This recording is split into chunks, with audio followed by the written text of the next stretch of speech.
Hey, everybody. Welcome to Another Bad Call, the podcast that proves the refs aren't the only one who get it wrong.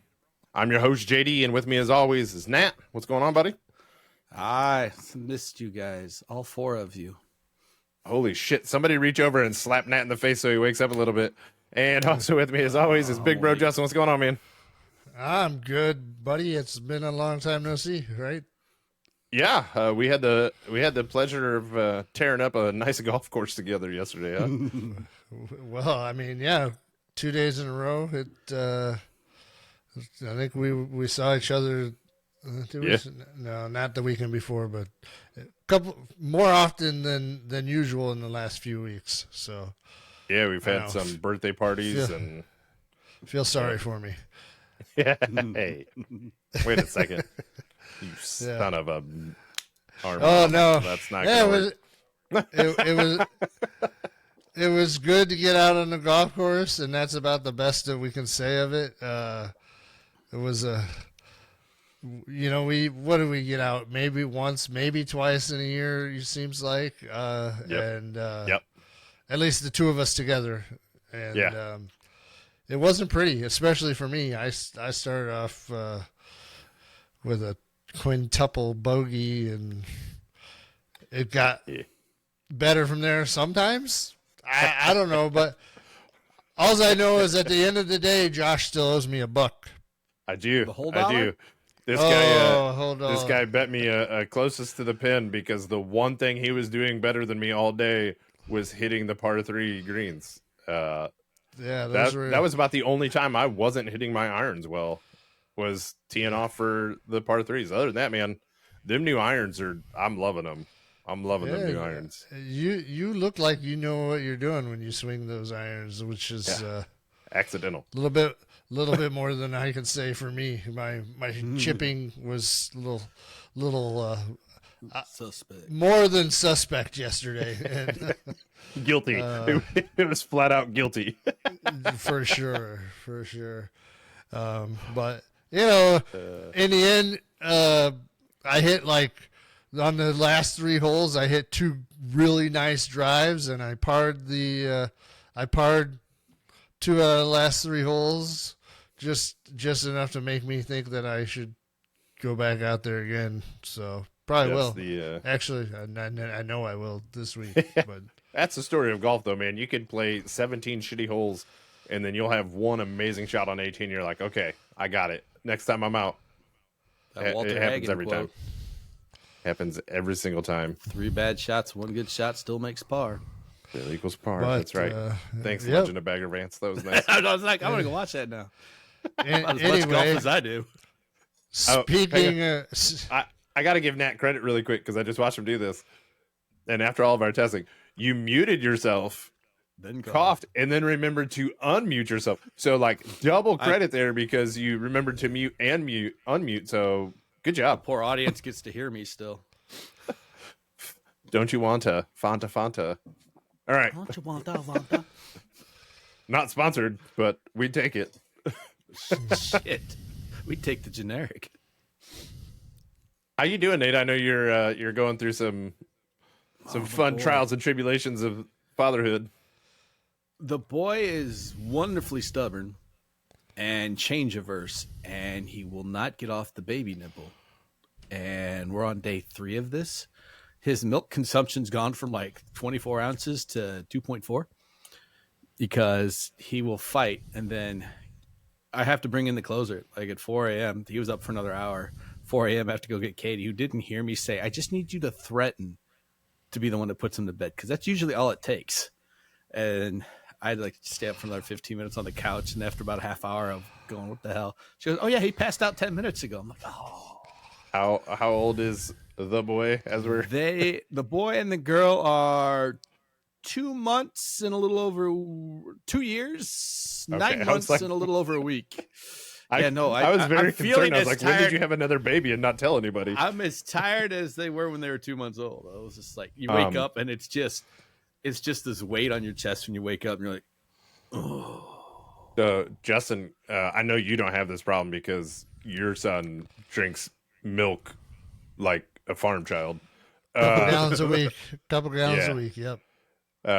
my oldest is not a huge fan of drinking milk. My youngest, he'll drink it just about anyway. He likes warm milk at night, chocolate milk during the day, and does random white milk. I haven't put chocolate in it yet. Chocolate. Our pediatrician was like, listen, a little bit of chocolate isn't going to kill him. If it gets him to drink the milk, drink the milk. Try it. I'm going to have to try that because after 45 or bourbon. minutes... Well, after 45 minutes, he concedes to apple juice out of one of the 4 bottle variations I had given him. I'm like, fine, take that. But, oh, man, chocolate. That just reminds me of the diaper I had to change for my daughter this morning. She had 3 little chocolate donuts. Oh. Well, good night, folks. And with our bad call of the week, Nat just, holy crap.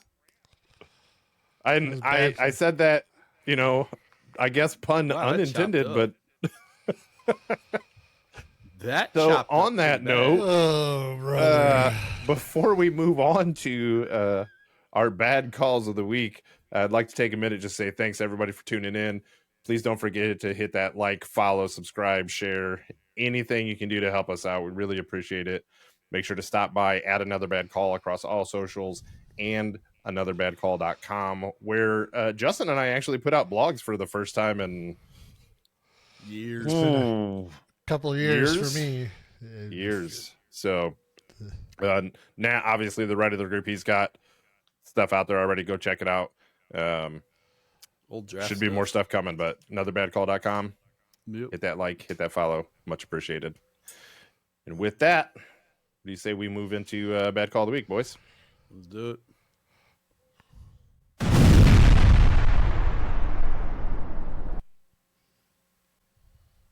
That almost felt professional. All right. Getting better. Nat, what's that bad call? NBA Finals, Game 2, final minute. Dallas gets a key block, turns it into transition. Kyrie to PJ Washington going up for the dunk to cut it to a 3-point game. Gets a push in the back from Jaylen Brown, pushes him forward. So when he finally gets back to try to jump, ends up blocking himself on the rim before Brown and Derek White jump in too. And not only is it called clean, but the NBA goes crazy with the socials on that. There's I swear they did 5 different posts on just that block that was not a block at all. It was just, it's that kind of thing where it just makes the game unwatchable at that point. It's just like, why do I want to watch if it's going to be this blatant and this bad? NBA blew a big thing. Well, they did a big thing badly there. Yeah, Dallas came out and laid an egg in game 1, and then they're actually, giving it a challenge in game 2 and trying to make a run at the end there. And they just the refs missed it. That's all there is to say. It was a push in the back, and I mean, at the point of the block, at the point where I almost thought at the point where they were blocking the ball that it could have almost been a goaltend. So that second foul and a possible goaltend. It's just like at that point, it's like Dallas hadn't been shooting free throws for crap, but PJ Washington was 4 of 4 at that point. Even if he splits it, it just creates that much more pressure on Boston to have to convert, or at least try to get 24 seconds and convert on free throws. But it would add that much more pressure. But as it was, Boston got the ball back, turns it back into a 3-possession game. Good night, Irene. Just painful. Yeah, so we'll see. We'll see if Dallas can win Game 3 and at least make a little bit of excitement in this series. But right now, doesn't look so promising. So well, I mean, Boston did what they were supposed to do. They won their 2. Now Dallas has to do what they're supposed to do and win their 2. I mean, yeah, I did see they're favored by 1.5 in Game 3. Yeah, I mean, I don't think Kyrie's going to have 3 bad games in a row. Well, he doesn't have to play in Boston this time, so he's fair. He's only going to do decent in Boston once. He's got some Boston demons, and since he stomped on the logo, he has not beaten them. So he needs to. needs to shake it. He had Dave Portnoy there courtside in his ear all day. Game 2. So now Porzingis has to come back to Dallas. It's like, well, welcome back, unicorn asshole. So I don't have a lot to add to this because I don't watch. But I will say we should probably start having clips of these things that we can.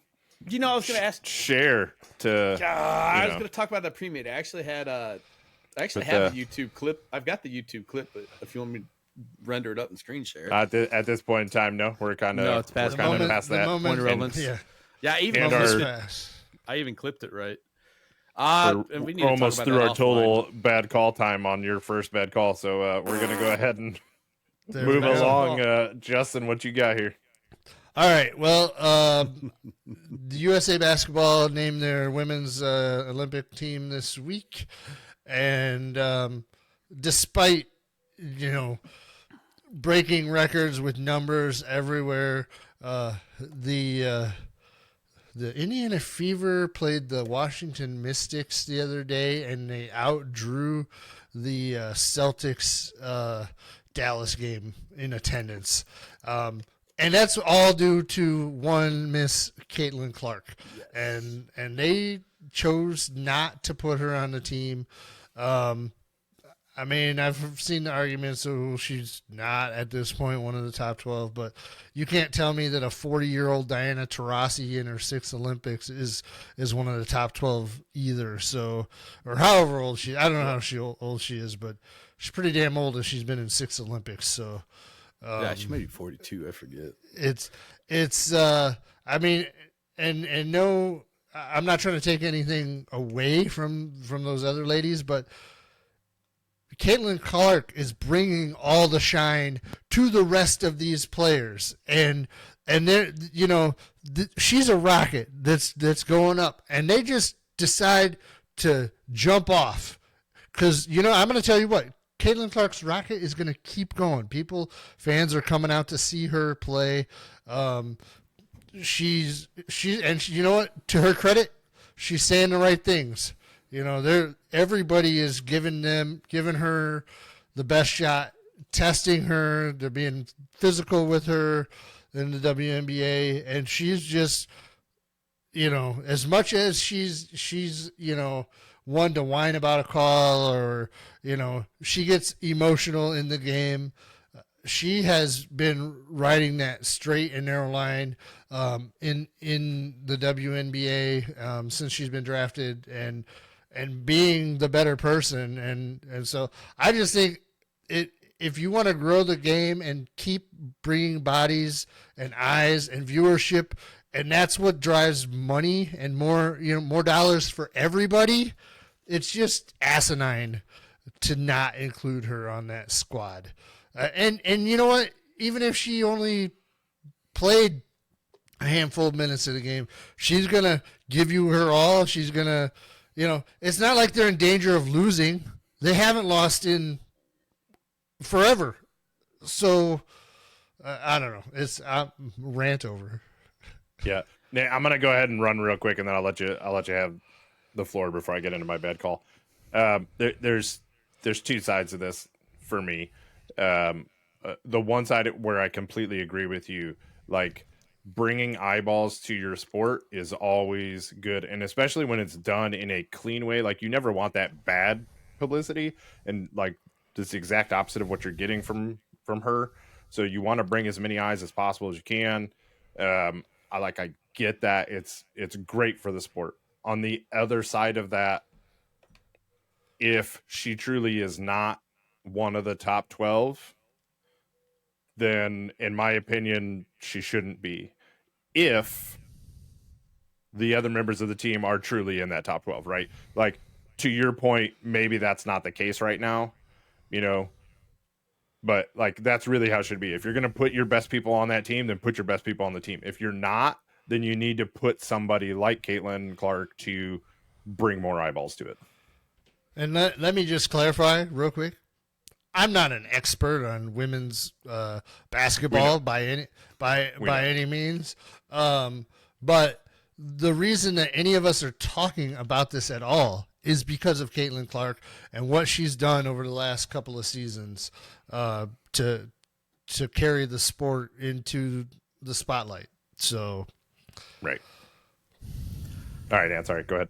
No, I don't mind what USA Basketball decided to do. I sure it would have been much better for the game if Caitlin Clark was there. But I think Caitlin Clark's telling truth when she says that she doesn't earn it yet. She did great in college, no doubt about it. But right now, the Fever, at the time that was announced, the Fever were 2-9. She's shooting like 32% and change from three. As of today, they're playing game like 13 right now. 37% from the field, averaging 15 and change. I mean, the W, if they're just picking professional players and they pick 12, that means like 12 other all-stars didn't get picked, let alone Caitlin Clark. It kind of reminds me of 1992 when they did the Dream Team, and that 12th spot, they were going to give it to a college player, and it ended up being Christian Laettner over Shaquille O'Neal because Christian Laettner won back-to-back titles and the two-time player of the year. But everyone thought if you're going to do it, it should have been Shaquille. But you had so many other NBA All-Stars that could have taken that spot too. But I don't mind it. I like that Caitlin, if she's telling the truth, wants to be able to earn it. She's not playing at an all-star level, and she's not there. She did it in college, but they're looking at WNBA level, and she's not there yet. And I take her at her word, and I respect what they did. So I'll be honest because I don't really pay that much attention. No. Do either of you recall a time in your Summer Olympic watching history where you really sit down and watch the women's basketball in the Olympics? Never. I'll watch it. I will watch it if it's on.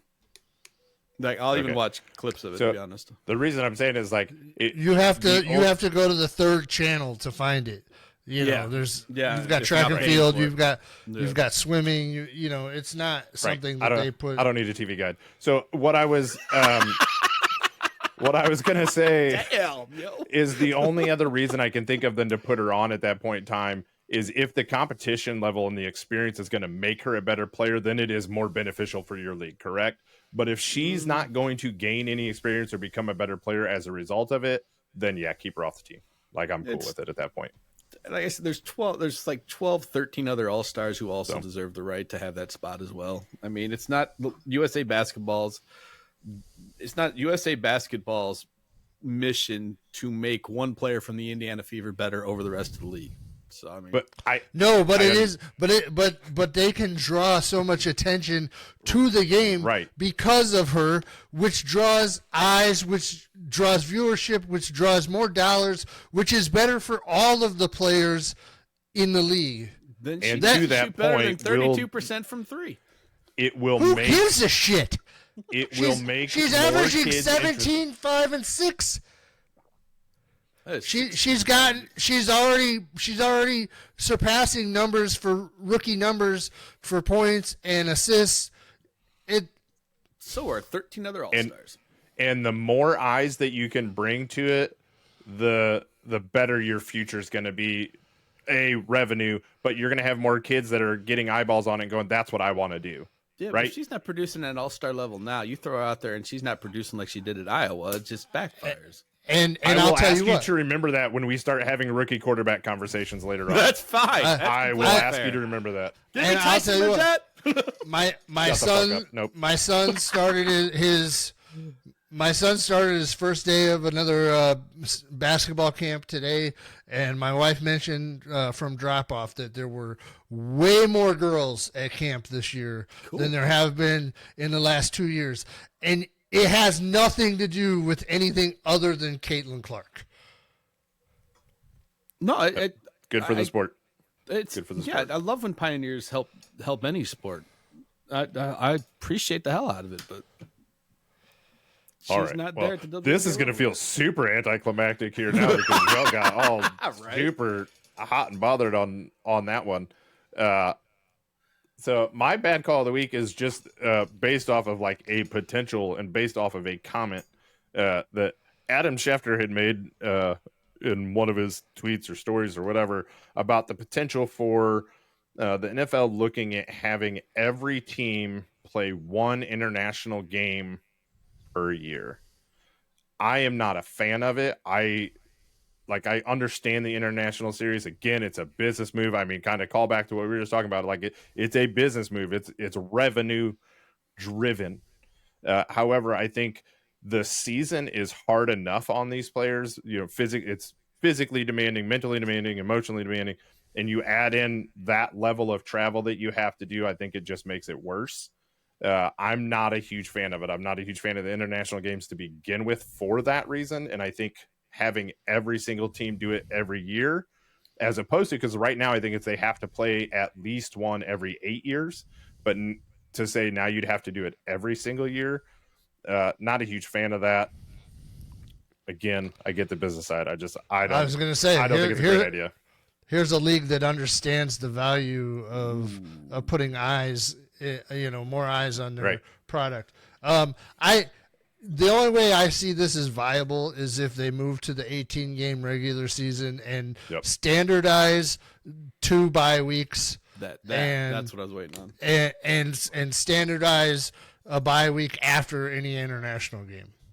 So, it's funny because the comment came out, the report came out, and this was a couple weeks ago. Obviously, we haven't recorded in a couple weeks, so this was a couple weeks ago. It came out.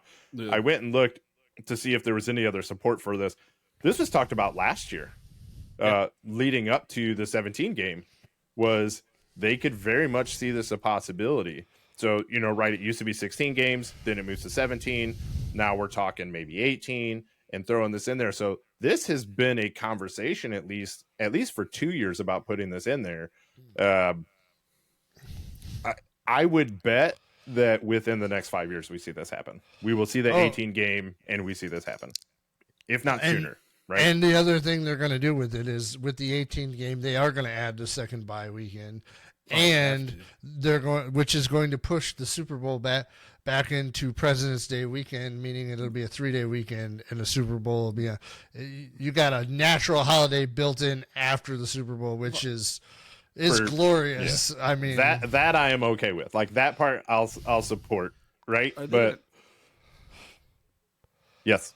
Are they going to continue to stagger the bye week, or is it going to be like 6 games bye, 6 games bye? Well, they're going to have to spread them out. So they're going to stagger them. Well, you have to. Otherwise, you'd end up with nobody playing in week 7.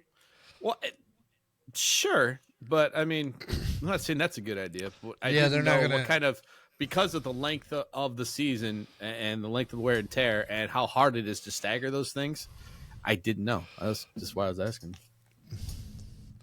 Unless they somehow figured out how to do it over a 2-week period, all international games over a 2-week period, and allow them to travel and spread them out. Every team is out of the country over a 2-week period. That would be fucking half and half. You do a week bye, play the international games, then come back. Yeah, that would spread out over the globe. I don't know if they do amazing. Move to that one international game per season. I bet very close in time we will have an international team. There's always talk about the Jaguars being a London team. I bet we see that either via the expansion or they move a team. Well, where would the first team be? Because you could do it in Toronto and save a whole lot of travel. It'll be London. You think London? Yeah. I mean, that's where most of the games are played. If it's not an expansion, it'll be Jacksonville. And that's part of Shad Khan, the owner of the Jaguars. Yeah, has been. No, I've seen it. He's been the one that has. I think he's trying to save his franchise as much favor with the league because they've been so poor over the years. They had one solid year where their defense was really good, right? Well, lately they used. When they first came out, they were right back in Kevin Hardy and. You're talking 90s, aren't you? With those expansion squads, the NFL gave them pretty sweet deals as far as how they were able to assemble their rosters. So and how pick from other teams. And so they were both pretty decent right at the start. But and I don't think Jacksonville's team is bad. I think you're looking at a market issue, but Anyway, we're getting a little bit off the topic.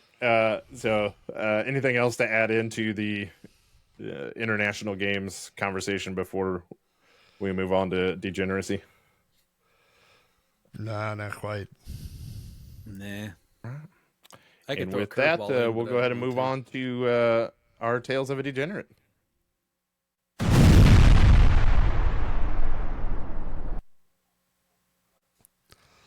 Yeah, that's me. Yeah, What? that's you. What? You're the degenerate. Well, I didn't win any bets on the Belmont Stakes, which I had to place a bet on the Belmont Stakes while Had my to? wife's. You really while had my to? for the brand, yeah. All right, don't be stealing words there. Or the brand can get us in a lot of trouble. Yeah.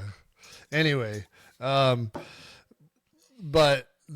I laughed because I bet on it, and I was watching it while at my wife's dance studio's recital. So don't nobody tell her that. Up in the balcony watching? No, actually it was right before it started. So oh wow, I was in the clear. But no, the only thing I've been laying pretty low on the bets lately. The NBA seemed like a month off between the conference finals and the finals, and I don't really get into hockey betting, and I gave up on my White Sox betting because every time they're in this horrible streak and I go to bet it and I end their streak. So, I was going to ask, as a Cubs fan, the Cubs right now, the only team they can beat are the Sox. So if you could start betting on the Cubs to lose, I'd appreciate that. Nope. No, please, not going to do it. Please. Nope. I'm done with it. Not gonna do it. Not gonna do it. At this juncture. Done with baseball for at least a week. I don't know. But anyway, this week we have the U.S. Open, and so I haven't put anything down on it yet, but I most certainly probably will be betting some Scotty Scheffler, because at this point, why would you bet against him? I'm sorry, who? Scotty Scheffler. Oh, you said Schefter the first time. I was like, who the hell is Scotty Schefter? Whatever. I was like, well, you want to ruin his career? Go for it. The only one that could beat Scotty Scheffler is a Louisville cop, and he's apparently not going to be in Pinehurst. So hey, where's my balance? Yeah. So somebody clip that. Hang on, I'm putting a clip in so I remember to make that our one of our socials. That'll be our B-roll. I saw a tweet earlier that this year he's been beaten by 9 people total in all of his tournaments. Sorry. He's already surpassed his highest season earnings, and there's still 3 months left in like the 24 season. or something. So while I'm on 24 million. Yeah, 24 million. With the Masters by itself was a large chunk.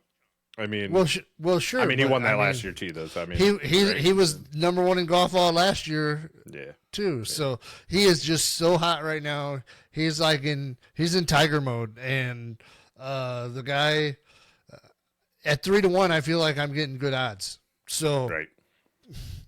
So well, I mean, is his caddy going to be there? I believe so. Okay, I mean, believe so. That's the difference.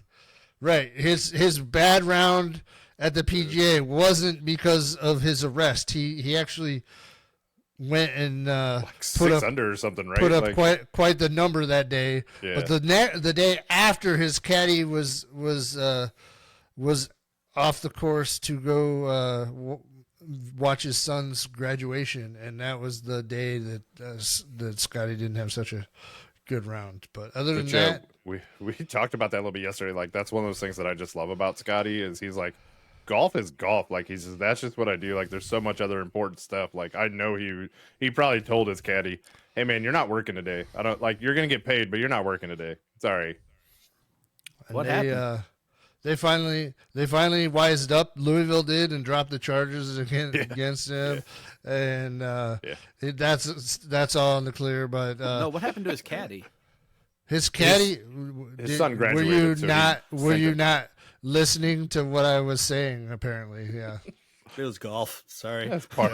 Hey, par for the course. Yeah. Hey, look. Whoa, I've been trying to listen to you for as long as I can right now. It's shit. But with that being said, let's move on to our. We're gonna call this our potluck here.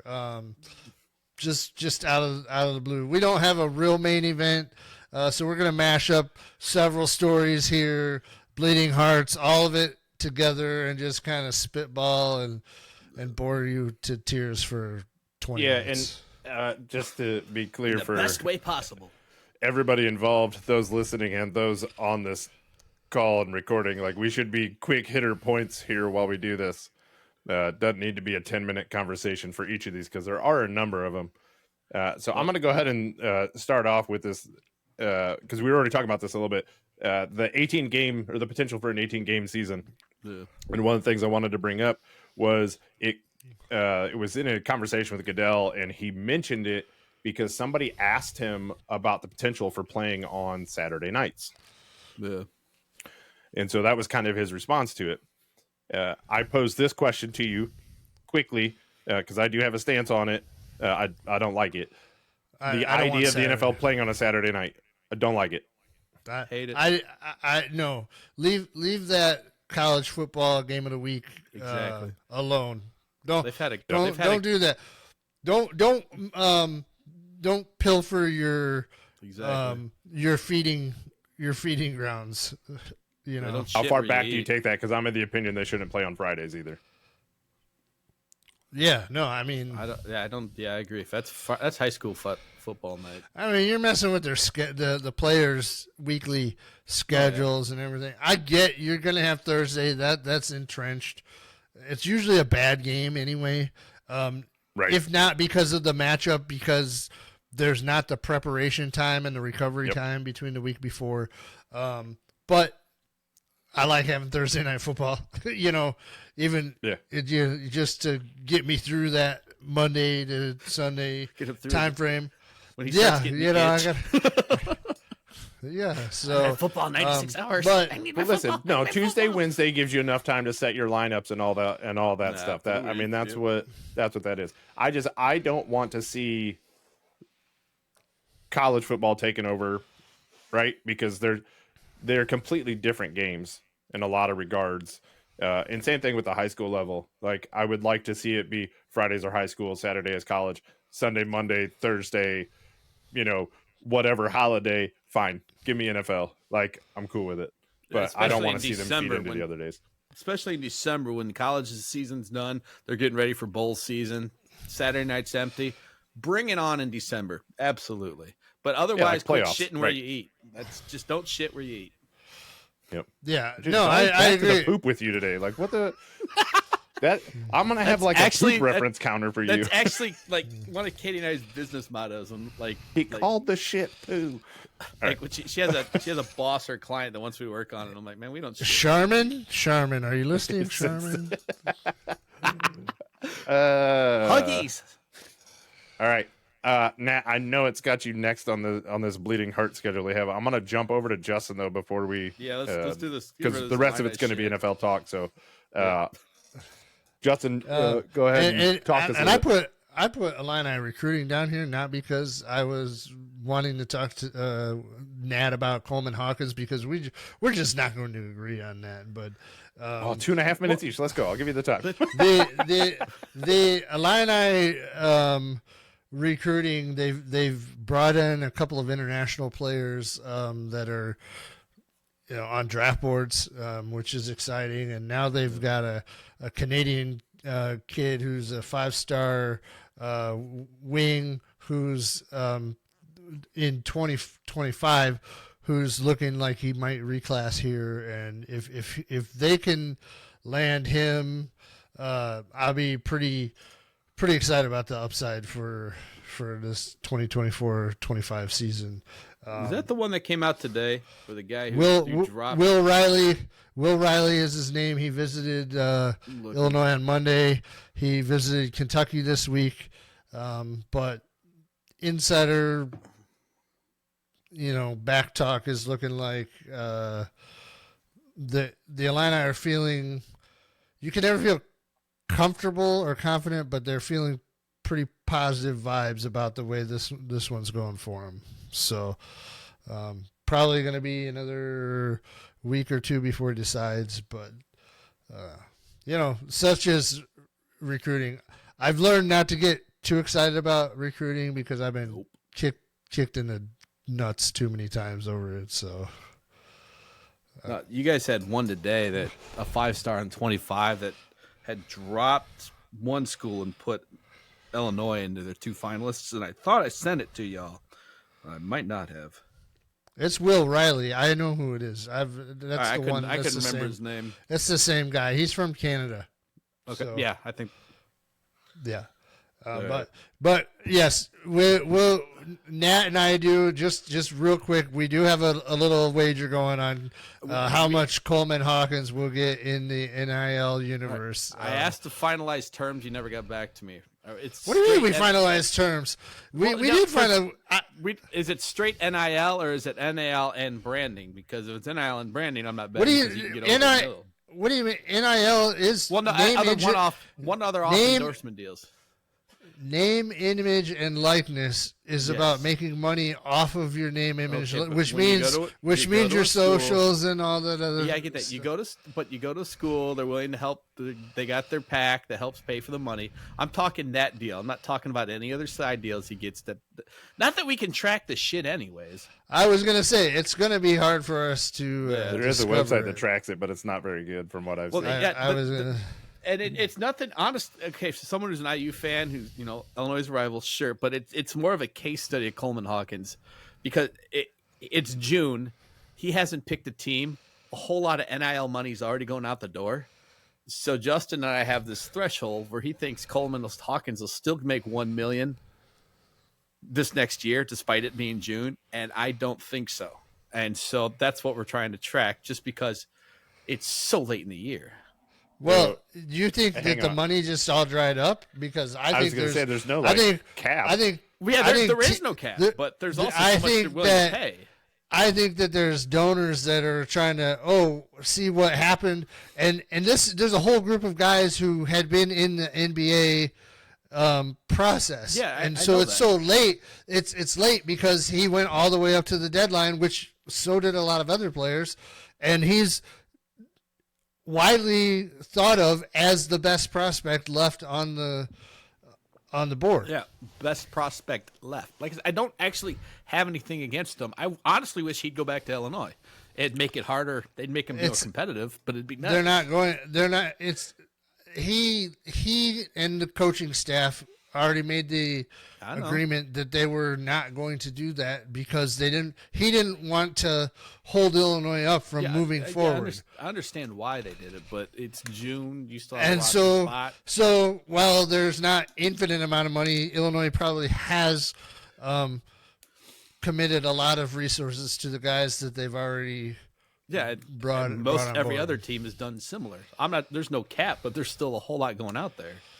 Right, but for me saying that, like, okay, it's late in the process and it's, the money's not there, it's the same as being like, look, the team already drafted somebody in April, they're not going to trade a draft pick for a talent.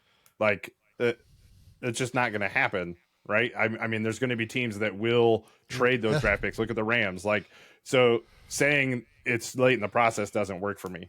I'm not getting into what he's worth or not, but I think the argument of it's too late in the process doesn't exist in this system where there's no cap or anything.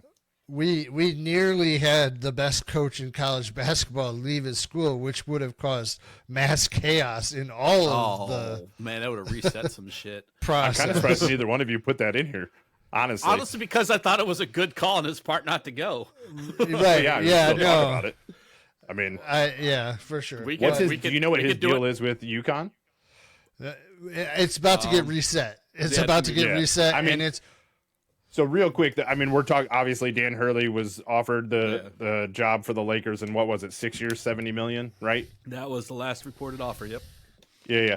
So which is he turned less, it down because I think he that's wants to less stay. than what Kentucky offered him more. Right. And I mean, that would have put him.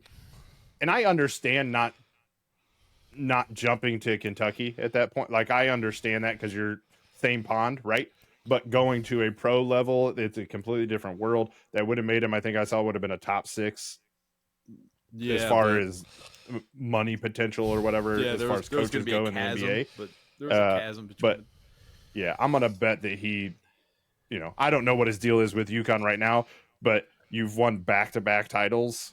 Yeah. I mean, I'm sure there's statues already planned. If he gets a third one, like. Well, the last one to do 3 in a row was John Wooden. Right. I mean, I think you've got Bill Self is making like $9.6 million. He's the highest paid coach in college. There's no reason that Hurley shouldn't be right there with him. I'm looking it up right now to see if it's out there. And the Lakers are not. The Lakers are a Vegas residency legacy sideshow act right now. So here's the deal. He would have been taking that job to deal with the last year of LeBron and his son, probably, and then going into some sort of rebuild with no resources, no assets whatsoever, because dealing with the load management of LeBron and Anthony Davis, who's always one hip check away from being out 6 weeks.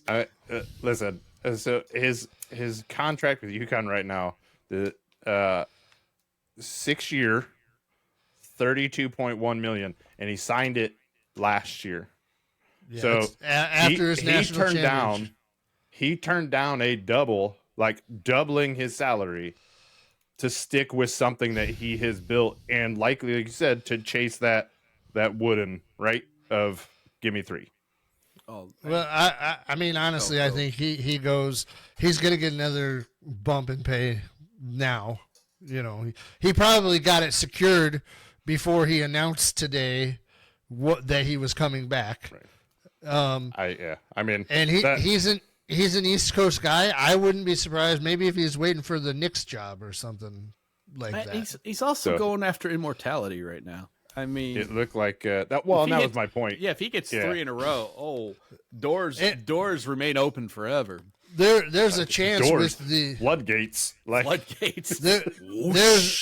There's a chance with the NIL rules and them trying to really steady waters that the game isn't as wide open as far as no salary cap and all that other stuff after this Major year. League Baseball. So once he has to play by even tougher parameters, then he might decide it's time to go. There's no way you go to Lakers right now. Oh, well, and I mean, from his standpoint too, it's yikes. I mean, even if he returns to UConn and they don't win a national championship, it's not like somebody's being like, okay, well, you didn't win 3, so we're not hiring you next year. You could have had LeBron and AD for that year. Instead, you came back to this. Like, I guarantee you, without me watching one single game of NBA this year, I guarantee you there is at least one team out there that's like, yeah, no, we'll take him. Right. Like, even if he has a terrible record in this upcoming season, the Bulls head coach right now is in like the exact same situation. Donovan won 2 in a row in Florida, which is hats off to doing that. And then he didn't win any for a few years, and then he jumped ship and came out to Chicago. And so, I mean, yeah, the floodgates will still be open, winning 2 in a row. That's still, and especially in this crazy, unsettled, new emerging markets. It's just wow. But Justin, too, the switch over. I'm looking the switch over to Kentucky too. Obviously, they offered him more money, but according to the New York Times today, there was a $1.875 million buyout if he leaves for an NBA job, and a $7.5 million buyout if he takes another college position. Nice. Right? So basically 1 year, a little more than 1 year. Yeah. So. But all right. anyway. Well, I think we spent enough time on college basketball, so let's go ahead and move on to the next topic. JD, you which of your two do you want to go with first here? Well, actually, I wanted Nat because he's got leaving Keenan Allen alone. I want to know what that is. For like 48 hours, we were all happy we got Keenan Allen, and all of a sudden the pundits started going, oh, maybe he's going to be a 1-year rental. Oh, that would be great because now we can get a 3rd-round compensatory draft pick if he signs elsewhere. And I'm like, shut the fuck up. How about we enjoy the fact that we have Keenan Allen? We have the best route runner in the game, and now we've got 3 incredible wide receivers. How about we stop kicking his ass out the door before the first snap? There's too many podcasters with too much time on their hands right now. And it's just yeah, like us, right? But yeah, I mean, it's just like, man, leave Keenan Allen alone. Way to shit on your own product. Right? Yeah. But we're not shitting on Keenan Allen. It's just like, goddamn, we have Keenan Allen. Now, he might have injury issues, but we're going to find out. But I thought you were going someplace else with the Keenan Allen thing. No, it's all these people are like, oh, wow, we just found this new clue. Maybe it'll be this. And it's like, they're trying to create drama where no drama should exist. It's just like, leave him alone. It's the first thing that I thought of when they traded for him was that he's very expensive right now. They can afford to absorb the contract for this year.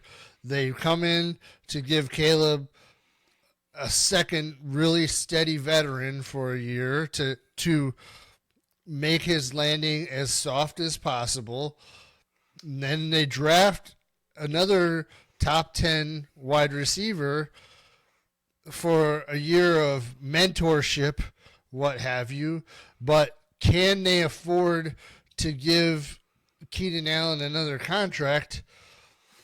I don't think you give a 33-year-old, 34-year-old another long-term contract. His comment was, when asked about it, was, well, it looks like the market just got reset by Justin Jefferson. So, he's going to want to get another payday, and I don't think you pay an old wide receiver that, especially when you do know if he signs somewhere else, you do get that compensatory pick, which is a better pick than the one that you traded away for him. All that is fine and dandy, but at the same time, take at least a few minutes and appreciate the fact he's here, and he was going to do wonderful and hopefully do wonderful things for us. I don't think anybody was. Everyone's so ready to flip him like we're flipping products, like we're flipping houses. It's like, leave him alone. I just feel like everybody's not only is it the off season, everybody's happy that he's here. They're just so they've grown accustomed to Ryan Poles playing these long games, and they're trying to predict what the long game could be with Keenan Allen. And I apologize because there's one person in my head I'm thinking of who was shitting on it. Wasn't shitting on it, but he was already like, and we don't say his name. We don't say his name from ESPN Chicago. It's the one guy in particular.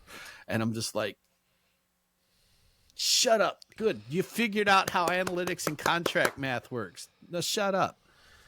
I'd much more appreciated stuff that came out the last couple days.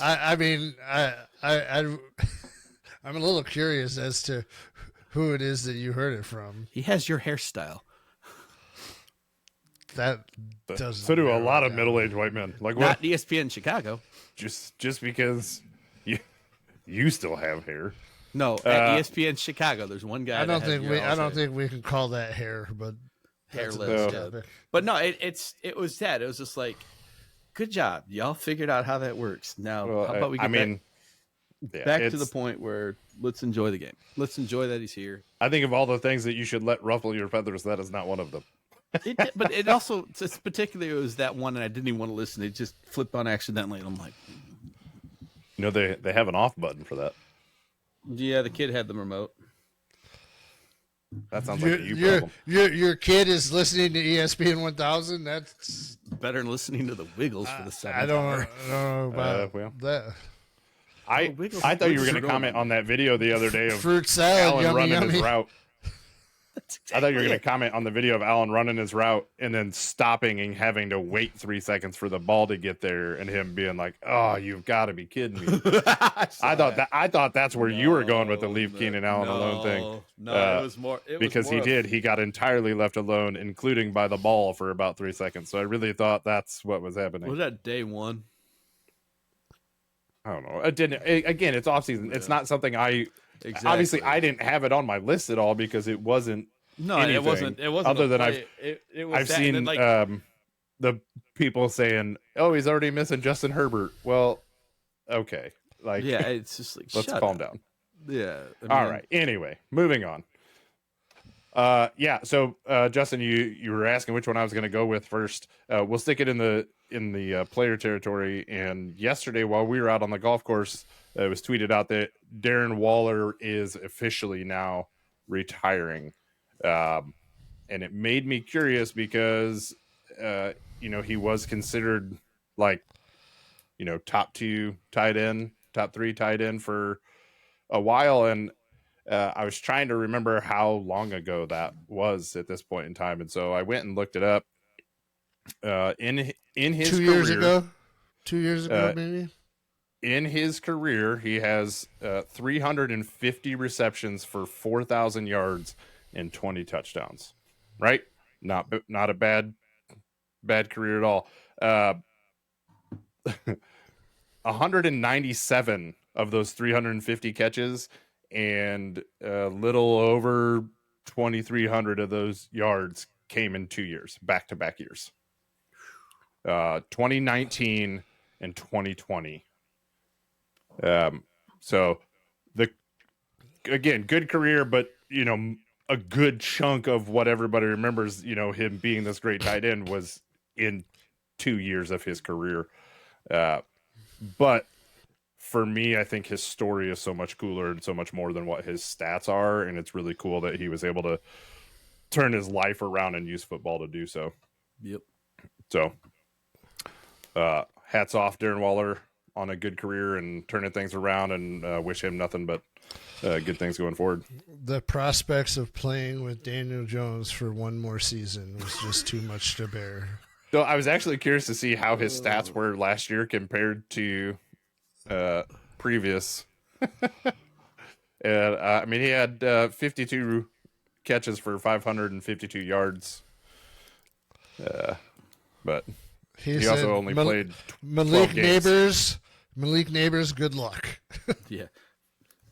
Malik Neighbors, your goal is to be the first 1,000-yard receiver in New York since Odell Beckham Jr. back in 2018. We'll see how long Daniel Jones. We don't need to talk about receiver success here from our house.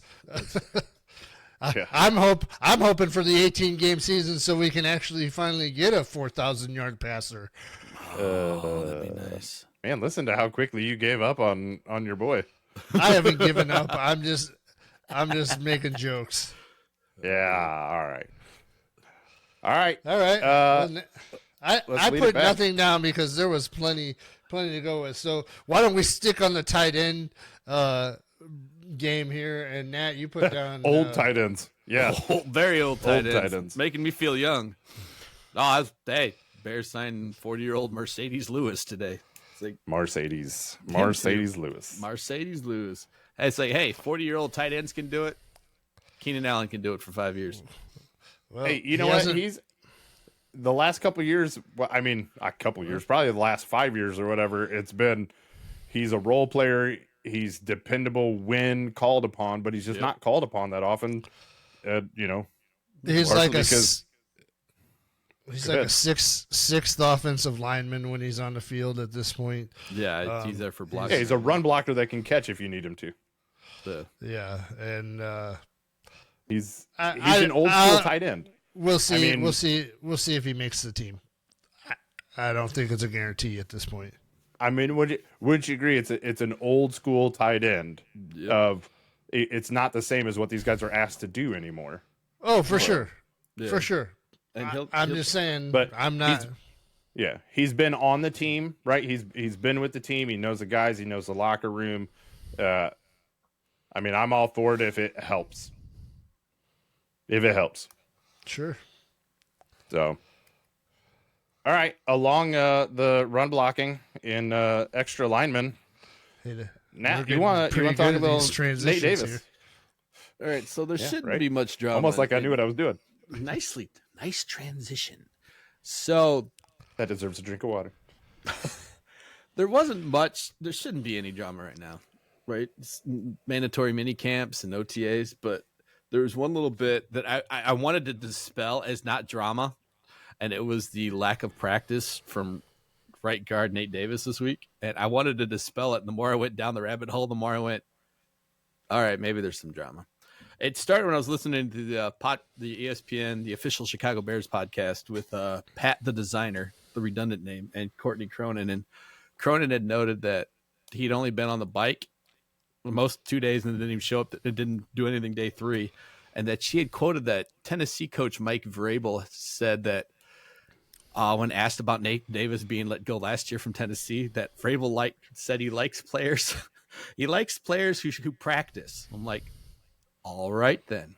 And then they replaced him with Andre Dillard, who hadn't had more than 35% of the snaps in a season when he was in Philly. Replaced him, started him for half a season, then cut him last year. That's how much he didn't like Davis. But you go through it, they're going through it, and he wasn't there. And I'm just like, you had Brian Bates playing, covering right guard, and Coleman Sheldon covering center. And I'm wondering if that's going to be actually what we see come training camp. So that was mine. I don't know, so much for main event. It probably could have been like a bleeding heart, but yeah, if you guys have heard more than I've been wondering what his issue is. You know, hasn't been a whole lot said, and it's got to be kind of a drag. It's not, when you're trying to put together a team that's supposed to be on the rise, and you've got a guy that doesn't want to, roll out of bed to come to practice. I did see there were some good memes the other day on National Donut Day when the Bears had a little promo with Dunkin' Donuts, but about how he might show up for that one. But I wouldn't be surprised if he ends up on the cutting room floor and the Bears take a look at some cap casualty elsewhere for depth. I wouldn't either. One of those USAA bloggers, the Titans Wire one, had also went so far as to say that Vrabel hates Nate Davis. I'm like, oh, great. What are we getting into? If they cut him this year, he's over 12 million dead cap. It's quite a cap casualty. Yeah. If they wait till next year, it's 2. We can suffer through. So 2 things. Real quick, one of them semi-related here. Trying to dispel drama by going down an internet rabbit hole will never ever work, because all you will ever find is more drama. So we'll just leave that right there. I will remind you both. I will remind you both. As of today, it is June 10th. Yes, I'm not panicking about our guard who played last year not running through OTAs right now. It's not something I'm worried about. But it's also the worst. That was actually made me happy that was the most drama we could find. Otherwise, Caleb Williams developing cadence again, having to go back to a vocal cadence from a clap cadence. I'm like, all right, if these are our problems, that's not bad. So I get it. It's off season. It's something to worry about. Not something I'm worried about by any means. So you said his name, Caleb Williams. 2 jersey giveaway stories, man. Let's talk about as we can all say now that he's been drafted, he's officially on the team. RQB, right? RQB. Let's talk about those stories. Let's talk about these jersey giveaways. What you got? All right, so 2 stories came out today. You can find on the Another Bad Call Twitter account that's been reposted. One was, let's go with the bad one. One was apparently from a hater from his USC days that didn't like his fingernails, this, that, and the other. And apparently Caleb Williams comes back, hit him up on a direct message, and offered him a jersey and tickets to the game so he can watch for himself. The other one, there was a kid who ordered his Caleb Williams jersey on draft night. And Same kid. I think the hater was, I thought that was 2 different kids. No, it's the same story. Is it? Yeah. No way. That's awesome. Well, no, because one said complete was a hater, and then the other one said the kid was awesome because he bought the Caleb Williams jersey that and special needs kid, I believe. Well, dear kids, I'll send you the link of the one who's a hater because the hater doesn't look like he's special needs by any stretch. I'll send you that. The real Hey, let me just help him out here. At the real Burns or whatever on Twitter, X, whatever it is. It's the same person. Opening it up right now. I don't think that one was. Clip that. Yep. Yeah, I'm probably. My computer's probably going, don't do that. It is right. Oh my God, it is the same one. Thanks for catching that. Nice. No, I feel so much better. There's two different stories. I thought it was two. It's not. That's even better. I'll take it. I don't know how it's better that he gave away one less jersey, but okay. Like, well, no, and also he's not even giving away a jersey. He's just saying Fanatics is going to make sure he's one of the first to get it. He was trying to. He's giving him tickets. Yeah, because it was September 24th. Fabnetics said it was like September 24th. He's going to get the jersey now. I was like, Jesus. I will say the Caleb Williams video looks like he's never recorded a video before in his life because it was like from his nose or his mouth up. It looked like the first 3 times we recorded with you. It was out of control, man. I'm glad you 4 helped me straighten it out. Yeah. Oh, hey, look, he snuck in the U4 joke. A third time. He's yeah. It's the third time and it still hasn't landed. So. If we have to explain it, it's not that funny. The last thing I've got on our agenda here is to talk about the Sunday ticket lawsuit that has gone off. And apparently, Nat, you said you haven't heard anything about this. Justin, you up to date on it at all? They're trying to. The lawsuit says that the NFL should be selling packaging for individual teams so they can at least purchase only their team and not spend the full amount of a Sunday ticket to get all of the product that they don't want. To me it was different when it was Dish and it was limited providership, direct TV, and it was limited to that as far as being able to get the Sunday ticket. It became more accessible when it moved to YouTube TV to more people. Just because you don't have to have the satellite, right? And you don't have to have that package and all that other stuff. Would it be good? Yeah, I think it would be good, but would I personally purchase an individual team package? Not likely. I would. It might make sense. Yeah, it might make sense for you. I'm in the market. So you're in the market. Yeah, so you get them 17 weeks. I am not in the market, so that makes sense. I mean, also, Justin, we're heavily involved in fantasy football too. Like, basically every game matters to us, right? Like, it's hard to find games that just don't make any, and we're gamblers, which again, every game matters. Every game matters. So the other part of the lawsuit is it talks about how CBS, Fox, NBC, ESPN, like everybody worked together, or it claims that they all worked together to really drive the price of Sunday ticket up, making it not viable for a number of consumers, right? So that's like the big point behind the lawsuit. I personally, even though I want to see every game that I possibly can, I think offering a team only package, and they even make mention of like one-off, like I think it'd be pretty cool.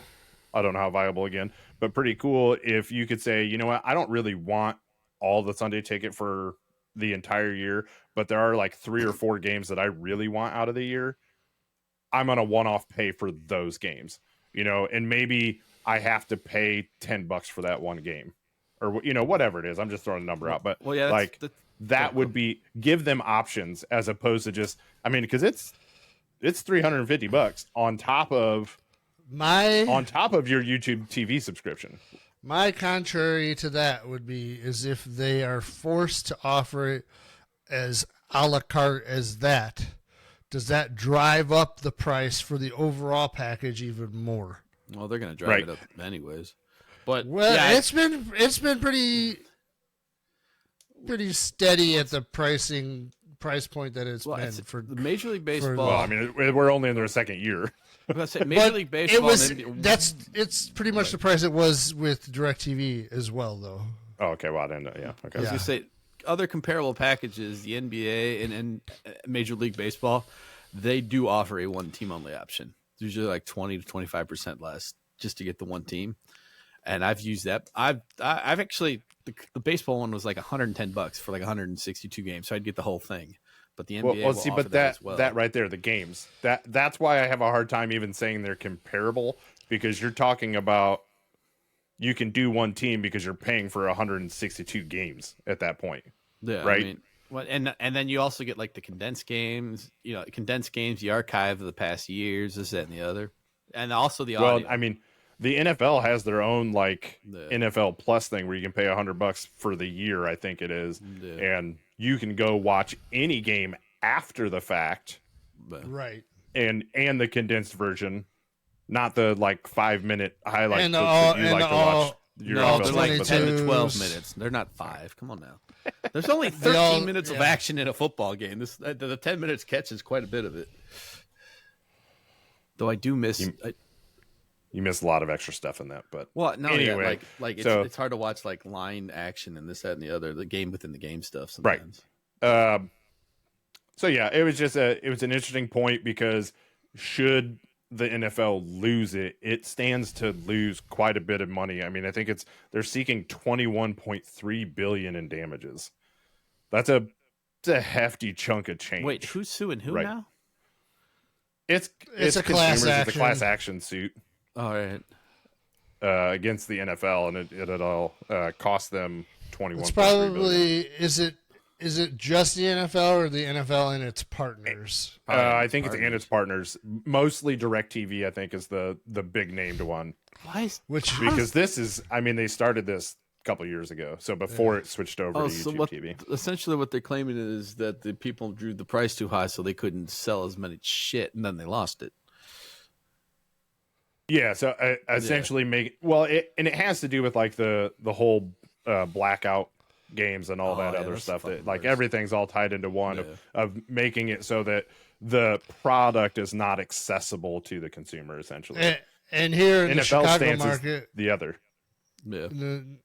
Yeah. It depends. If you're a diehard fan of the Jaguars per se, and you live in Bozeman, Montana, the Jaguars are only going to be on national television 3 or 4 times a year, if you're lucky. So, as Bears fans in the Chicago market, we're getting them all, and a lot of times the Bears will be on a national channel regardless. So, yeah, my complaint there is that we can't watch them in multi-view with other games the way I want to. Because of the way the blackouts work with the NFL Network and a lot of stuff. So, but anyway, so just an interesting thing that's going on. If NFL were to lose it, that's it's a big chunk of change, but it could mean good things for the consumers. Somebody like you that's well out of market and wants to get those games. But as Justin mentioned, that's something I think about. Will that potentially drive up the overall cost for the rest of us that want to pay everything else, or watch everything else? Well, I mean, it depends on demand at that point. As it stands right now, I paid for the early option, so I didn't. Same. Okay, so we no, we'll have we hadn't been solid enough in our finances to justify. Me neither. Fair on that. Nah, we were fine. It came at a good time where we could handle it. Otherwise, I would not have done it. Yeah, I would have waited and paid the extra $100. But as it is, I'm happy with it. All right. Any other little news roundups, talking points you guys want to touch base on? Nah, man, I think that's a pretty good encapsulation of where we're at with sports right now. We had to talk about a bunch of little nitpicky things just to mash together enough for us to talk longer than anybody wants to listen to us anyway. So that might be the only time Nate Davis is that much of a feature ever again. So let's hope so. What are we? 7 weeks away from preseason football. It's not very far. August. It's a Hall of August Fame game. 1st. We're under 2 months, and about it. It's coming, but I'm not gonna wish away my summer because That's right. We haven't hit the equinox yet. So, wait, man, we started filling the pool today, so I'm not wishing away nothing. I'm at the point in time of year where I got daylight till like 10 o'clock out here. It was. I'm gonna enjoy it. I took the kids out walking at like 8:30 last night. It was a high of 64 or something today. It's going to get down in the mid 40s tonight, and it's going to be 95 on Sunday. So, yeah, they got 65 here, and on Sunday it'll probably still be 65. Let's take a look. Sunday here it will be 58 degrees. You can come hang out if you want. Willard Scott for you. Sucks to be you. That's Willard Scott's older brother out there on the West Coast. Much sexier older brother. More like Perd Hapley at this point in time. Oh, all right. Oh, I don't even have glasses on. Come on now. All right. Anyway, it's time for final thoughts. Nat, you got anything Those were my final relevant, thoughts. important for us? 7 weeks to go. I'll reiterate. 7 weeks. Hall of Fame game. Let's do this shit. Justin. All right. No, good to have a little chat again. I'm sure we'll be back at it within the next couple of weeks. So, I do have a question. Is this a on recording question? Yeah, actually, when is they haven't done pads yet, right? The mini training camp wasn't pads, was it? That won't be till training camp. Yeah. All right. You guys going? Coming up. I usually try to pick one day and go, but I don't know. I have to take a lot of extra vacation this year that I hadn't planned on, so probably not. Yeah. I haven't gone to that place in 24 years. I ain't starting now. You let me how it is. Send me photos and video. Yeah. So, all right. Yeah, I don't really have anything other than make sure you hit that like, share, subscribe, follow, whatever it is on whatever platform you're listening. Yep. We truly appreciate you. Don't forget to go to anotherbadcall.com and check out the writing of us geniuses over here, and add Another Bad Call on all your social media. Until next time, take care.